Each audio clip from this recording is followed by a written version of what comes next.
ಬಿಹಾರಿನ ಚುನಾವಣೆಗಳೆಲ್ಲ ಹತ್ತಿರದಿಂದ ನೋಡಿದ್ದಾರೆ. ಅದರಿಂದ ಅವ್ರಿಗಿರುವಂಥ ಮಾಹಿತಿಗಳು ಮತ್ತು ಚುನಾವಣೆ ಆಯೋಗ ನಾವೆಲ್ಲ ನೋಡಿದ್ದೀವಿ ಯಾವ ಥರ ಅವರು ಈ ಸರ್ಕಾರಕ್ಕೆ ಬಿ ಜೆ ಪಿಯವ್ರಿಗೆ ಅನುಕೂಲ ಮಾಡಿಕೊಡ್ತಕ್ಕಂಥದ್ದಕ್ಕೆಲ್ಲ ಸಹಯೋಗ ನೀಡುವಂಥದ್ದು ಅದನ್ನು ನೋಡಿದ್ದೀವಿ. ಅದರಲ್ಲಿ ಈಗ ಯಾವ ರೀತಿಯಾಗಿ ಅವರು ಚುನಾವಣೆ ಘೋಷಣೆ ಆಗೋದಕ್ಕೆ 4 ದಿವಸ ಇದ್ದಾಗ 10,000 ರೂಪಾಯಿಯನ್ನು ಮಹಿಳೆಯರ ಅಕೌಂಟ್ಗೆ ಸರ್ಕಾರ ದುಡ್ಡಲ್ಲಿ ಓಟನ್ನು ಖರೀದಿ ಮಾಡ್ತಕ್ಕಂಥದ್ದಕ್ಕೆ ಚುನಾವಣಾ ಆಯೋಗ ಅವಕಾಶ ಮಾಡಿಕೊಡ್ತು. ಮುಂದಿನ ದಿವಸಗಳಲ್ಲಿ ಏನು ಸರ್ಕಾರದ್ದು ಎಲ್ಲರೂ ಕೂಡ ಅದನ್ನೇ ಮಾಡೋಕ್ಕೆ ಶುರು ಮಾಡಿದ್ರೆ ಈಗ ಚುನಾವಣೆ ಹತ್ರ ಇದ್ದಾಗ ಯಾವುದೋ ಒಂದು ಸ್ಕೀಮನ್ನು ಘೋಷಣೆ ಮಾಡಿಬಿಟ್ಟು 10,000 20,000 30,000 ಕೊಟ್ಬಿಟ್ರೆ ಅವ್ರ ಅಕೌಂಟ್ಗಳಿಗೆ ಮತ್ತು ಇದು ನ್ಯಾಯಯುತ ಚುನಾವಣೆ ಹೆಂಗೆ ಹೇಳೋಕ್ಕಾಗ್ತದೆ?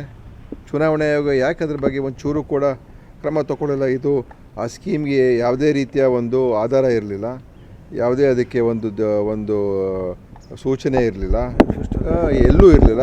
ಚುನಾವಣೆ ಮತ್ತು ಚುನಾವಣೆ ಡೇಟ್ಗೂ ಇವ್ರಿಗೂ ಹೊಂದಾಣಿಕೆ ಮಾಡಿಕೊಂಡು ಅನೌನ್ಸ್ ಮಾಡಿರೋದು ಗೊತ್ತಾಗುತ್ತಲ್ಲ ಚುನಾವಣಾ ಆಯೋಗ ಯಾವ ರೀತಿಯಾಗಿ ಇವತ್ತು ವೋಟ್ ಖರೀದಿಗೆ ಚುನಾವಣಾ ಆಯೋಗ ಕೂಡ ಸಹಾಯ ಮಾಡಿದೆ. ಸೊ ನಮ್ಮ ಏನು ಜನರ ದುಡ್ಡಲ್ಲಿ ಒಂದು ರಾಜಕೀಯ ಪಕ್ಷ ಚುನಾವಣೆಗಳನ್ನು ಈ ಥರ ಮಾಡಿದ್ರೆ ಇದಕ್ಕೆ ಯಾವ ನೈತಿಕತೆ ಅಂತ ಹೇಳಬೇಕು ನಾವು? ಖಂಡಿತ ಅದಕ್ಕೆ ರಾಹುಲ್ ಗಾಂಧಿಯವರು ಆ ಥರ ಹೇಳಿದ್ದಾರೆ. ಬಿಹಾರಿನ ಚುನಾವಣೆಗಳೆಲ್ಲ ಹತ್ತಿರದಿಂದ ನೋಡಿದ್ದಾರೆ. ಅದರಿಂದ ಅವ್ರಿಗಿರುವಂಥ ಮಾಹಿತಿಗಳು ಮತ್ತು ಚುನಾವಣೆ ಆಯೋಗ ನಾವೆಲ್ಲ ನೋಡಿದ್ದೀವಿ ಯಾವ ಥರ ಅವರು ಈ ಸರ್ಕಾರಕ್ಕೆ ಬಿ ಜೆ ಪಿಯವ್ರಿಗೆ ಅನುಕೂಲ ಮಾಡಿಕೊಡ್ತಕ್ಕಂಥದ್ದಕ್ಕೆಲ್ಲ ಸಹಯೋಗ ನೀಡುವಂಥದ್ದು ಅದನ್ನು ನೋಡಿದ್ದೀವಿ. ಅದರಲ್ಲಿ ಈಗ ಯಾವ ರೀತಿಯಾಗಿ ಅವರು ಚುನಾವಣೆ ಘೋಷಣೆ ಆಗೋದಕ್ಕೆ 4 ದಿವಸ ಇದ್ದಾಗ 10,000 ರೂಪಾಯಿಯನ್ನು ಮಹಿಳೆಯರ ಅಕೌಂಟ್ಗೆ ಸರ್ಕಾರ ದುಡ್ಡಲ್ಲಿ ಓಟನ್ನು ಖರೀದಿ ಮಾಡ್ತಕ್ಕಂಥದ್ದಕ್ಕೆ ಚುನಾವಣಾ ಆಯೋಗ ಅವಕಾಶ ಮಾಡಿಕೊಡ್ತು. ಮುಂದಿನ ದಿವಸಗಳಲ್ಲಿ ಏನು ಸರ್ಕಾರದ್ದು ಎಲ್ಲರೂ ಕೂಡ ಅದನ್ನೇ ಮಾಡೋಕ್ಕೆ ಶುರು ಮಾಡಿದ್ರೆ ಈಗ ಚುನಾವಣೆ ಹತ್ರ ಇದ್ದಾಗ ಯಾವುದೋ ಒಂದು ಸ್ಕೀಮನ್ನು ಘೋಷಣೆ ಮಾಡಿಬಿಟ್ಟು 10,000 20,000 30,000 ಕೊಟ್ಬಿಟ್ರೆ ಅವ್ರ ಅಕೌಂಟ್ಗಳಿಗೆ ಮತ್ತು ಇದು ನ್ಯಾಯಯುತ ಚುನಾವಣೆ ಹೆಂಗೆ ಹೇಳೋಕ್ಕಾಗ್ತದೆ? ಚುನಾವಣೆ ಆಯೋಗ ಯಾಕೆ ಅದ್ರ ಬಗ್ಗೆ ಒಂದು ಚೂರು ಕೂಡ ಕ್ರಮ ತಗೊಳ್ಳಿಲ್ಲ? ಇದು ಆ ಸ್ಕೀಮ್ಗೆ ಯಾವುದೇ ರೀತಿಯ ಒಂದು ಆಧಾರ ಇರಲಿಲ್ಲ, ಯಾವುದೇ ಅದಕ್ಕೆ ಒಂದು ಸೂಚನೆ ಇರಲಿಲ್ಲ, ಎಲ್ಲೂ ಇರಲಿಲ್ಲ. ಚುನಾವಣೆ ಮತ್ತು ಚುನಾವಣೆ ಡೇಟ್ಗೂ ಇವ್ರಿಗೂ ಹೊಂದಾಣಿಕೆ ಮಾಡಿಕೊಂಡು ಅನೌನ್ಸ್ ಮಾಡಿರೋದು ಗೊತ್ತಾಗುತ್ತಲ್ಲ ಚುನಾವಣಾ ಆಯೋಗ ಯಾವ ರೀತಿಯಾಗಿ ಇವತ್ತು ವೋಟ್ ಖರೀದಿಗೆ ಚುನಾವಣಾ ಆಯೋಗ ಕೂಡ ಸಹಾಯ ಮಾಡಿದೆ. ಸೊ ನಮ್ಮ ಏನು ಜನರ ದುಡ್ಡಲ್ಲಿ ಒಂದು ರಾಜಕೀಯ ಪಕ್ಷ ಚುನಾವಣೆಗಳನ್ನು ಈ ಥರ ಮಾಡಿದ್ರೆ ಇದಕ್ಕೆ ಯಾವ ನೈತಿಕತೆ ಅಂತ ಹೇಳಬೇಕು ನಾವು? ಖಂಡಿತ ಅದಕ್ಕೆ ರಾಹುಲ್ ಗಾಂಧಿಯವರು ಆ ಥರ ಹೇಳಿದ್ದಾರೆ. ಬಿಹಾರಿನ ಚುನಾವಣೆಗಳೆಲ್ಲ ಹತ್ತಿರದಿಂದ ನೋಡಿದ್ದಾರೆ. ಅದರಿಂದ ಅವ್ರಿಗಿರುವಂಥ ಮಾಹಿತಿಗಳು ಮತ್ತು ಚುನಾವಣೆ ಆಯೋಗ ನಾವೆಲ್ಲ ನೋಡಿದ್ದೀವಿ ಯಾವ ಥರ ಅವರು ಈ ಸರ್ಕಾರಕ್ಕೆ ಬಿ ಜೆ ಪಿಯವ್ರಿಗೆ ಅನುಕೂಲ ಮಾಡಿಕೊಡ್ತಕ್ಕಂಥದ್ದಕ್ಕೆಲ್ಲ ಸಹಯೋಗ ನೀಡುವಂಥದ್ದು ಅದನ್ನು ನೋಡಿದ್ದೀವಿ. ಅದರಲ್ಲಿ ಈಗ ಯಾವ ರೀತಿಯಾಗಿ ಅವರು ಚುನಾವಣೆ ಘೋಷಣೆ ಆಗೋದಕ್ಕೆ 4 ದಿವಸ ಇದ್ದಾಗ 10,000 ರೂಪಾಯಿಯನ್ನು ಮಹಿಳೆಯರ ಅಕೌಂಟ್ಗೆ ಸರ್ಕಾರ ದುಡ್ಡಲ್ಲಿ ಓಟನ್ನು ಖರೀದಿ ಮಾಡ್ತಕ್ಕಂಥದ್ದಕ್ಕೆ ಚುನಾವಣಾ ಆಯೋಗ ಅವಕಾಶ ಮಾಡಿಕೊಡ್ತು. ಮುಂದಿನ ದಿವಸಗಳಲ್ಲಿ ಏನು ಸರ್ಕಾರದ್ದು ಎಲ್ಲರೂ ಕೂಡ ಅದನ್ನೇ ಮಾಡೋಕ್ಕೆ ಶುರು ಮಾಡಿದ್ರೆ ಈಗ ಚುನಾವಣೆ ಹತ್ರ ಇದ್ದಾಗ ಯಾವುದೋ ಒಂದು ಸ್ಕೀಮನ್ನು ಘೋಷಣೆ ಮಾಡಿಬಿಟ್ಟು 10,000 20,000 30,000 ಕೊಟ್ಬಿಟ್ರೆ ಅವ್ರ ಅಕೌಂಟ್ಗಳಿಗೆ ಮತ್ತು ಇದು ನ್ಯಾಯಯುತ ಚುನಾವಣೆ ಹೆಂಗೆ ಹೇಳೋಕ್ಕಾಗ್ತದೆ? ಚುನಾವಣಾ ಆಯೋಗ ಯಾಕೆ ಅದ್ರ ಬಗ್ಗೆ ಒಂದು ಚೂರು ಕೂಡ ಕ್ರಮ ತಗೊಳ್ಳಿಲ್ಲ? ಇದು ಆ ಸ್ಕೀಮ್ಗೆ ಯಾವುದೇ ರೀತಿಯ ಒಂದು ಆಧಾರ ಇರಲಿಲ್ಲ, ಯಾವುದೇ ಅದಕ್ಕೆ ಒಂದು ಸೂಚನೆ ಇರಲಿಲ್ಲ, ಎಲ್ಲೂ ಇರಲಿಲ್ಲ. ಚುನಾವಣೆ ಮತ್ತು ಚುನಾವಣೆ ಡೇಟ್ಗೂ ಇವ್ರಿಗೂ ಹೊಂದಾಣಿಕೆ ಮಾಡಿಕೊಂಡು ಅನೌನ್ಸ್ ಮಾಡಿರೋದು ಗೊತ್ತಾಗುತ್ತಲ್ಲ ಚುನಾವಣಾ ಆಯೋಗ ಯಾವ ರೀತಿಯಾಗಿ ಇವತ್ತು ವೋಟ್ ಖರೀದಿಗೆ ಚುನಾವಣಾ ಆಯೋಗ ಕೂಡ ಸಹಾಯ ಮಾಡಿದೆ. ಸೊ ನಮ್ಮ ಏನು ಜನರ ದುಡ್ಡಲ್ಲಿ ಒಂದು ರಾಜಕೀಯ ಪಕ್ಷ ಚುನಾವಣೆಗಳನ್ನು ಈ ಥರ ಮಾಡಿದ್ರೆ ಇದಕ್ಕೆ ಯಾವ ನೈತಿಕತೆ ಅಂತ ಹೇಳಬೇಕು ನಾವು? ಖಂಡಿತ ಅದಕ್ಕೆ ರಾಹುಲ್ ಗಾಂಧಿಯವರು ಆ ಥರ ಹೇಳಿದ್ದಾರೆ. ಬಿಹಾರಿನ ಚುನಾವಣೆಗಳೆಲ್ಲ ಹತ್ತಿರದಿಂದ ನೋಡಿದ್ದಾರೆ.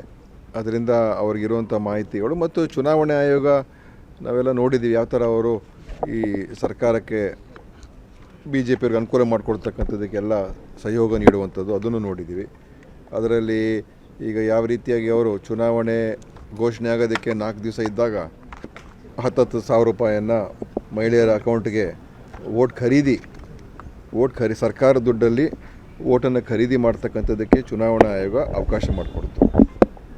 ಮುಂದಿನ ದಿವಸಗಳಲ್ಲಿ ಏನು ಸರ್ಕಾರದ್ದು ಎಲ್ಲರೂ ಕೂಡ ಅದನ್ನೇ ಮಾಡೋಕ್ಕೆ ಶುರು ಮಾಡಿದ್ರೆ ಈಗ ಚುನಾವಣೆ ಹತ್ರ ಇದ್ದಾಗ ಯಾವುದೋ ಒಂದು ಸ್ಕೀಮನ್ನು ಘೋಷಣೆ ಮಾಡಿಬಿಟ್ಟು 10,000 20,000 30,000 ಕೊಟ್ಬಿಟ್ರೆ ಅವ್ರ ಅಕೌಂಟ್ಗಳಿಗೆ ಮತ್ತು ಇದು ನ್ಯಾಯಯುತ ಚುನಾವಣೆ ಹೆಂಗೆ ಹೇಳೋಕ್ಕಾಗ್ತದೆ? ಚುನಾವಣಾ ಆಯೋಗ ಯಾಕೆ ಅದ್ರ ಬಗ್ಗೆ ಒಂದು ಚೂರು ಕೂಡ ಕ್ರಮ ತಗೊಳ್ಳಿಲ್ಲ? ಇದು ಆ ಸ್ಕೀಮ್ಗೆ ಯಾವುದೇ ರೀತಿಯ ಒಂದು ಆಧಾರ ಇರಲಿಲ್ಲ, ಯಾವುದೇ ಅದಕ್ಕೆ ಒಂದು ಸೂಚನೆ ಇರಲಿಲ್ಲ, ಎಲ್ಲೂ ಇರಲಿಲ್ಲ. ಚುನಾವಣೆ ಇನ್ನೊಂದು ಮತ್ತು ಚುನಾವಣೆ ಡೇಟ್ಗೂ ಇವ್ರಿಗೂ ಹೊಂದಾಣಿಕೆ ಮಾಡಿಕೊಂಡು ಅನೌನ್ಸ್ ಮಾಡಿರೋದು ಗೊತ್ತಾಗುತ್ತಲ್ಲ ಚುನಾವಣಾ ಆಯೋಗ ಯಾವ ರೀತಿಯಾಗಿ ಇವತ್ತು ವೋಟ್ ಖರೀದಿಗೆ ಚುನಾವಣಾ ಆಯೋಗ ಕೂಡ ಸಹಾಯ ಮಾಡಿದೆ. ಸೊ ನಮ್ಮ ಏನು ಜನರ ದುಡ್ಡಲ್ಲಿ ಒಂದು ರಾಜಕೀಯ ಪಕ್ಷ ಚುನಾವಣೆಗಳನ್ನು ಈ ಥರ ಮಾಡಿದ್ರೆ ಇದಕ್ಕೆ ಯಾವ ನೈತಿಕತೆ ಅಂತ ಹೇಳಬೇಕು ನಾವು?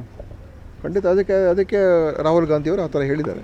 ಬಿಹಾರಿನ ಚುನಾವಣೆಗಳೆಲ್ಲ ಹತ್ತಿರದಿಂದ ನೋಡಿದ್ದಾರೆ, ಅದರಿಂದ ಅವ್ರಿಗಿರುವಂಥ ಮಾಹಿತಿಗಳು ಮತ್ತು ಚುನಾವಣೆ ಆಯೋಗ ನಾವೆಲ್ಲ ನೋಡಿದ್ದೀವಿ ಯಾವ ಥರ ಅವರು ಈ ಸರ್ಕಾರಕ್ಕೆ BJPಯವ್ರಿಗೆ ಅನುಕೂಲ ಮಾಡಿಕೊಡ್ತಕ್ಕಂಥದ್ದಕ್ಕೆಲ್ಲ ಸಹಯೋಗ ನೀಡುವಂಥದ್ದು ಅದನ್ನು ನೋಡಿದ್ದೀವಿ.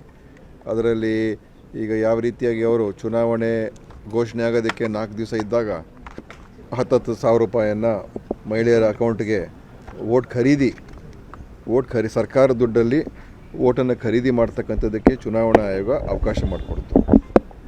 ಮುಂದಿನ ದಿವಸಗಳಲ್ಲಿ ಏನು ಸರ್ಕಾರದ್ದು ಎಲ್ಲರೂ ಕೂಡ ಅದನ್ನೇ ಮಾಡೋಕ್ಕೆ ಶುರು ಮಾಡಿದ್ರೆ ಈಗ ಚುನಾವಣೆ ಹತ್ತಿರ ಇದ್ದಾಗ ಯಾವುದೋ ಒಂದು ಸ್ಕೀಮನ್ನು ಘೋಷಣೆ ಮಾಡಿಬಿಟ್ಟು 10,000, 20,000, 30,000 ಕೊಟ್ಬಿಟ್ರೆ ಅವ್ರ ಅಕೌಂಟ್ಗಳಿಗೆ, ಮತ್ತು ಇದು ನ್ಯಾಯಯುತ ಚುನಾವಣೆದು ಹೆಂಗೆ ಹೇಳೋಕ್ಕಾಗ್ತದೆ?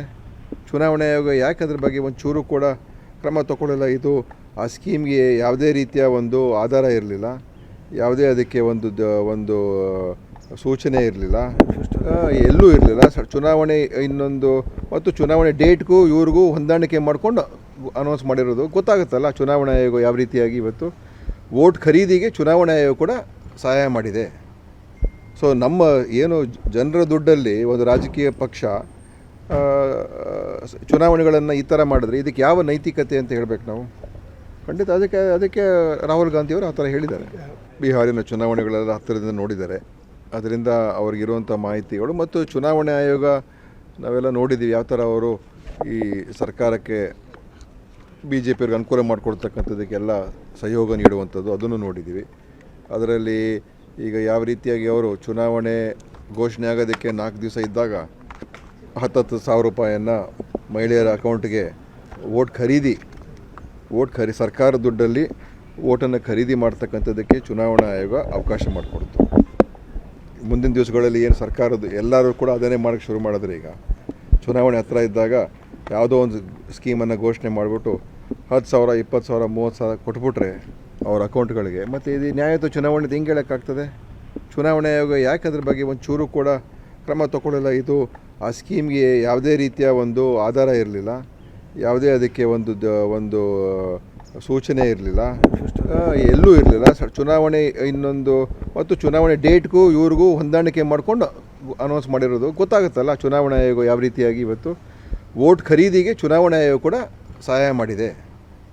ಸೊ ನಮ್ಮ ಏನು ಜನರ ದುಡ್ಡಲ್ಲಿ ಒಂದು ರಾಜಕೀಯ ಪಕ್ಷ ಚುನಾವಣೆಗಳನ್ನು ಈ ಥರ ಮಾಡಿದ್ರೆ ಇದಕ್ಕೆ ಯಾವ ನೈತಿಕತೆ ಅಂತ ಹೇಳಬೇಕು ನಾವು? ಖಂಡಿತ ಅದಕ್ಕೆ ರಾಹುಲ್ ಗಾಂಧಿಯವರು ಆ ಥರ ಹೇಳಿದ್ದಾರೆ. ಬಿಹಾರಿನ ಚುನಾವಣೆಗಳೆಲ್ಲ ಹತ್ತಿರದಿಂದ ನೋಡಿದ್ದಾರೆ, ಅದರಿಂದ ಅವ್ರಿಗಿರುವಂಥ ಮಾಹಿತಿಗಳು ಮತ್ತು ಚುನಾವಣೆ ಆಯೋಗ ನಾವೆಲ್ಲ ನೋಡಿದ್ದೀವಿ ಯಾವ ಥರ ಅವರು ಈ ಸರ್ಕಾರಕ್ಕೆ BJPಯವ್ರಿಗೆ ಅನುಕೂಲ ಮಾಡಿಕೊಡ್ತಕ್ಕಂಥದ್ದಕ್ಕೆಲ್ಲ ಸಹಯೋಗ ನೀಡುವಂಥದ್ದು ಅದನ್ನು ನೋಡಿದ್ದೀವಿ. ಅದರಲ್ಲಿ ಈಗ ಯಾವ ರೀತಿಯಾಗಿ ಅವರು ಚುನಾವಣೆ ಘೋಷಣೆ ಆಗೋದಕ್ಕೆ 4 ದಿವಸ ಇದ್ದಾಗ 10,000 ರೂಪಾಯಿಯನ್ನು ಮಹಿಳೆಯರ ಅಕೌಂಟ್ಗೆ ವೋಟ್ ಖರೀದಿ ಸರ್ಕಾರದ ದುಡ್ಡಲ್ಲಿ ವೋಟನ್ನು ಖರೀದಿ ಮಾಡ್ತಕ್ಕಂಥದ್ದಕ್ಕೆ ಚುನಾವಣಾ ಆಯೋಗ ಅವಕಾಶ ಮಾಡಿಕೊಡ್ತು. ಮುಂದಿನ ದಿವಸಗಳಲ್ಲಿ ಏನು ಸರ್ಕಾರದ್ದು ಎಲ್ಲರೂ ಕೂಡ ಅದನ್ನೇ ಮಾಡೋಕ್ಕೆ ಶುರು ಮಾಡಿದ್ರೆ ಈಗ ಚುನಾವಣೆ ಹತ್ತಿರ ಇದ್ದಾಗ ಯಾವುದೋ ಒಂದು ಸ್ಕೀಮನ್ನು ಘೋಷಣೆ ಮಾಡಿಬಿಟ್ಟು 10,000, 20,000, 30,000 ಕೊಟ್ಬಿಟ್ರೆ ಅವ್ರ ಅಕೌಂಟ್ಗಳಿಗೆ, ಮತ್ತು ಇದು ನ್ಯಾಯಯುತ ಚುನಾವಣೆದು ಹೆಂಗೆ ಹೇಳೋಕ್ಕಾಗ್ತದೆ? ಚುನಾವಣಾ ಆಯೋಗ ಯಾಕೆ ಅದ್ರ ಬಗ್ಗೆ ಒಂದು ಚೂರು ಕೂಡ ಕ್ರಮ ತಗೊಳ್ಳಿಲ್ಲ? ಇದು ಆ ಸ್ಕೀಮ್ಗೆ ಯಾವುದೇ ರೀತಿಯ ಒಂದು ಆಧಾರ ಇರಲಿಲ್ಲ, ಯಾವುದೇ ಅದಕ್ಕೆ ಒಂದು ಸೂಚನೆ ಇರಲಿಲ್ಲ, ಎಲ್ಲೂ ಇರಲಿಲ್ಲ. ಚುನಾವಣೆ ಇನ್ನೊಂದು ಮತ್ತು ಚುನಾವಣೆ ಡೇಟ್ಗೂ ಇವ್ರಿಗೂ ಹೊಂದಾಣಿಕೆ ಮಾಡಿಕೊಂಡು ಅನೌನ್ಸ್ ಮಾಡಿರೋದು ಗೊತ್ತಾಗುತ್ತಲ್ಲ ಚುನಾವಣಾ ಆಯೋಗ ಯಾವ ರೀತಿಯಾಗಿ ಇವತ್ತು ವೋಟ್ ಖರೀದಿಗೆ ಚುನಾವಣಾ ಆಯೋಗ ಕೂಡ ಸಹಾಯ ಮಾಡಿದೆ. ಸೊ ನಮ್ಮ ಏನು ಜನರ ದುಡ್ಡಲ್ಲಿ ಒಂದು ರಾಜಕೀಯ ಪಕ್ಷ ಚುನಾವಣೆಗಳನ್ನು ಈ ಥರ ಮಾಡಿದ್ರೆ ಇದಕ್ಕೆ ಯಾವ ನೈತಿಕತೆ ಅಂತ ಹೇಳಬೇಕು ನಾವು? ಖಂಡಿತ ಅದಕ್ಕೆ ರಾಹುಲ್ ಗಾಂಧಿಯವರು ಆ ಥರ ಹೇಳಿದ್ದಾರೆ.